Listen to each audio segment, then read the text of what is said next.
नमस्कार. सणहर्षाचे या मालिकेमध्ये आपणा सर्वांचं मनःपूर्वक स्वागत. आज आपण जाणून घेणार आहोत ते वैकुंठ चतुर्दशी आणि त्रिपुरी पौर्णिमेबद्दल. वैकुंठ चतुर्दशी अर्थात कार्तिक शुद्ध चतुर्दशी. वैकुंठ चतुर्दशी हे खरं तर संसारात राहूनही विरक्त होण्याचं व्रत असं आपण म्हणू शकतो. कुठल्याही गोष्टीकडे साक्षी भावाने बघावं, तटस्थ भूमिका घ्यावी, स्वतःमध्ये तो विवेक जागृत व्हावा, यासाठीचं हे व्रत. हे हरिहरांचं संयुक्त व्रत आहे. खरं तर चतुर्दशी म्हणजे शंकरांची तिथी. मात्र या दिवसाला हरिहरांच्या भेटीचा दिवस मानतात. या दिवशी पूजा आणि उपवास केला जातो. प्रथम भगवान विष्णूंची पूजा केली जाते आणि त्यानंतर भगवान शिवांची आराधना पूजा केली जाते. पूजाविधी आटोपल्यानंतर नाममंत्रांनी प्रत्येक देवाला सहस्र कमल अर्पण केली जातात. हे ह्या पूजेचं वैशिष्ट्य आहे. या व्रताची कथा आपण समजून घेऊया.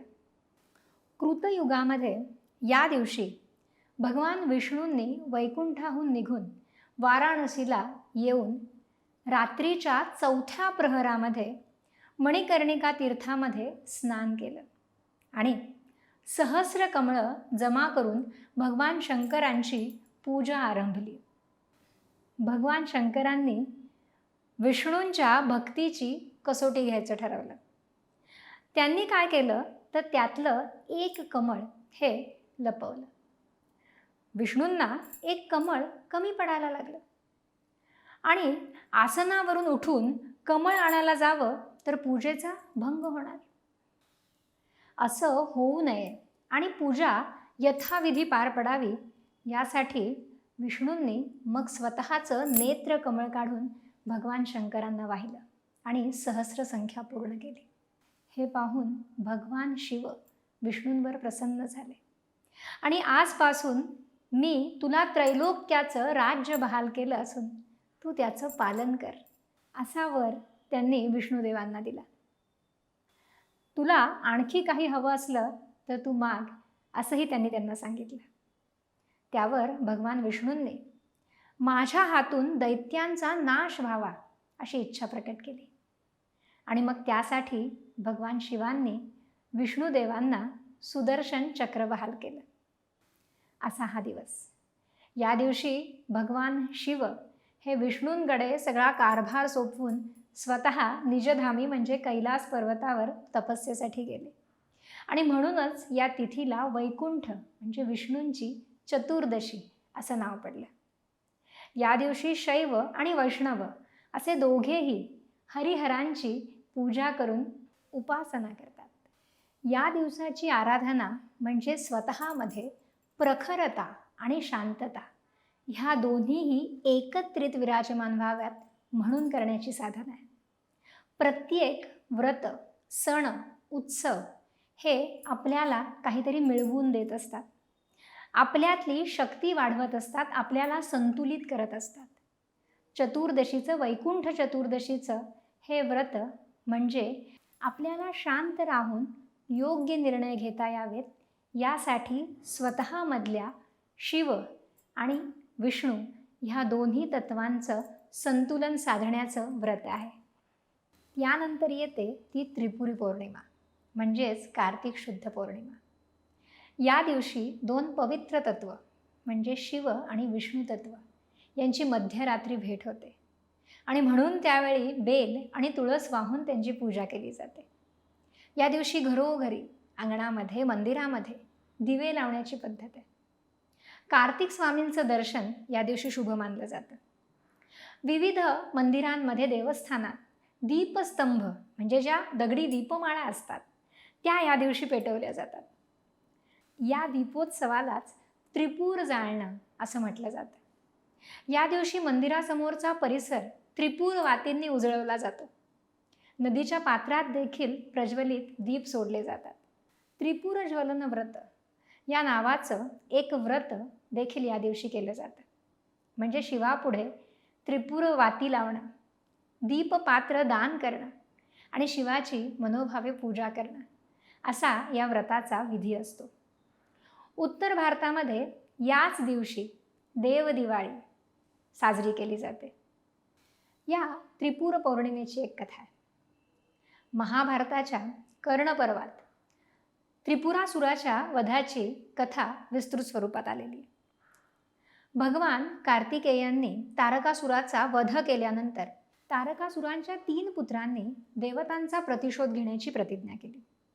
3ही पुत्र तप करण्यासाठी घोर अरण्यात निघून गेले आणि हजारो वर्ष अत्यंत कठीण अशा तपाचं त्यांनी आचरण केलं.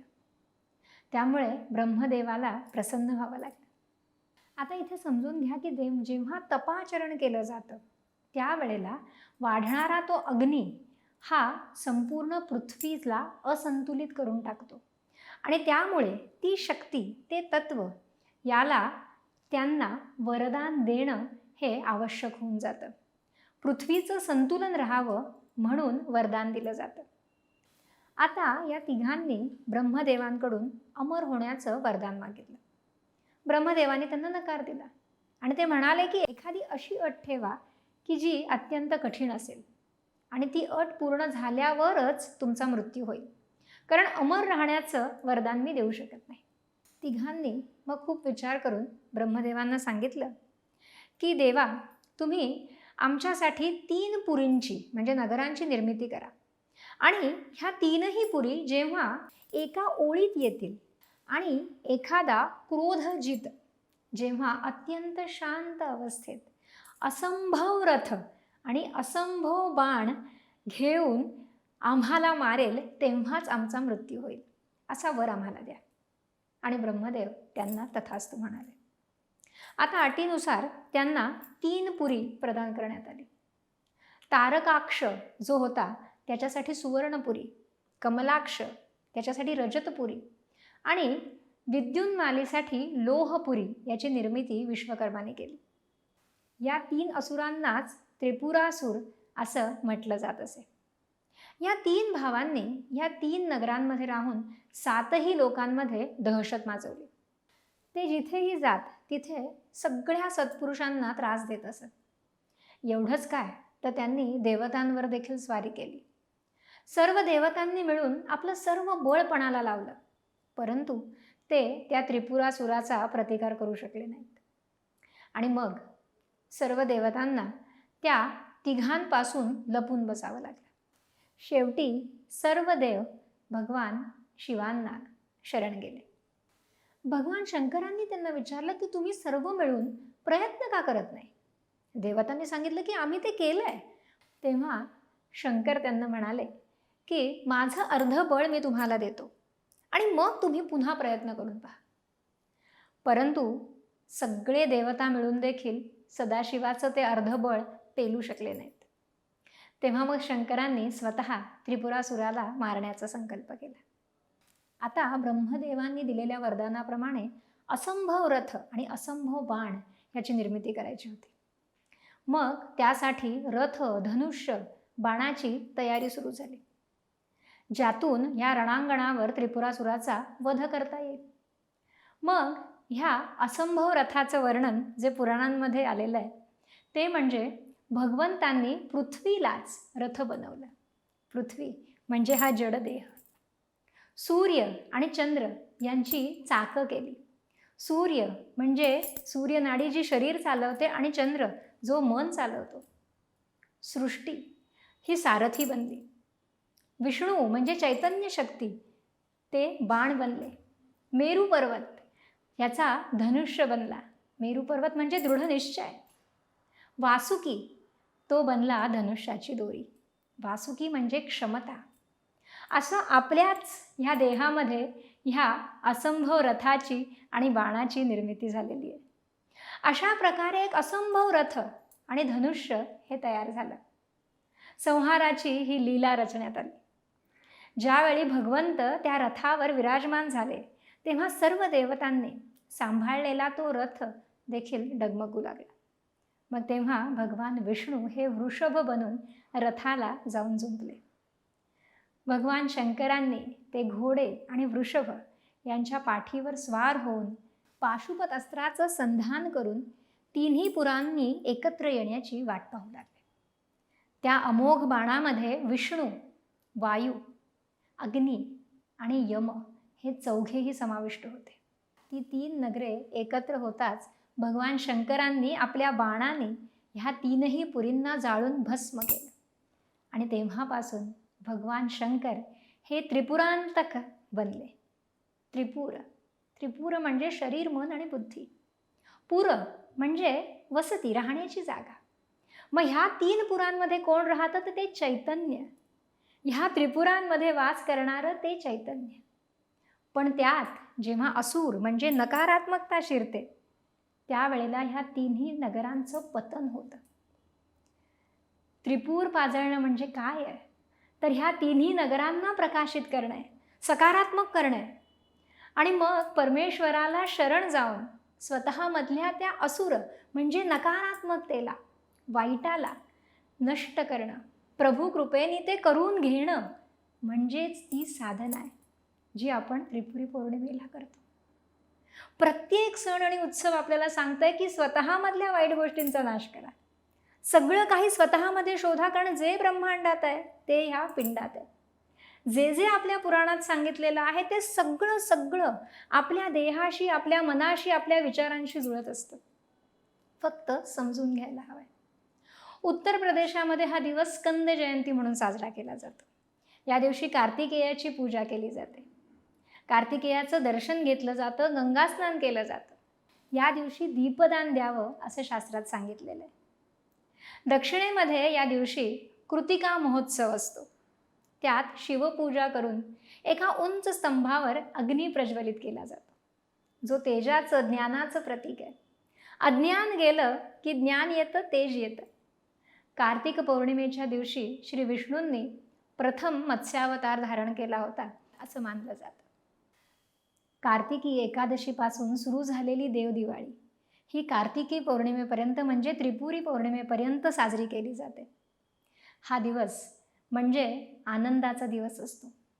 दीपोत्सव हा या दिवशी साजरा केला जातो. घरोघरी, मंदिरांमध्ये सर्वत्र दिव्यांची आरास केली जाते.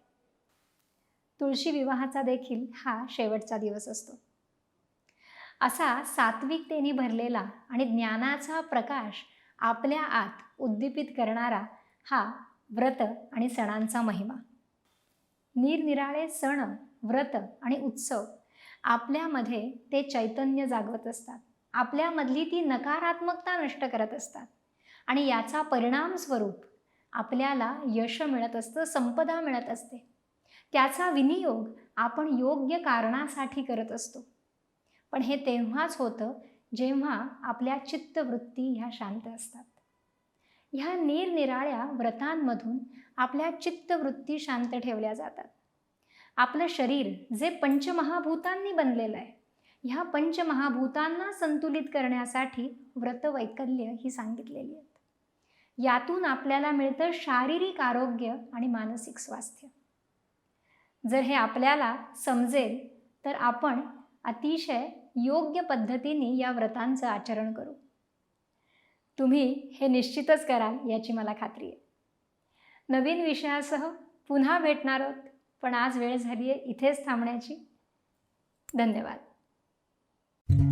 साध्या आजारांपासून ते मोठ्या आजारांपर्यंत घरी राहून फक्त व्हॉट्सॲप किंवा ईमेलने माहिती पाठवून लागोलाग सुरू करता येणारे उपचार म्हणजे विनास्पर्श विनाऔषध केले जाणारे स्वयंपूर्ण उपचार.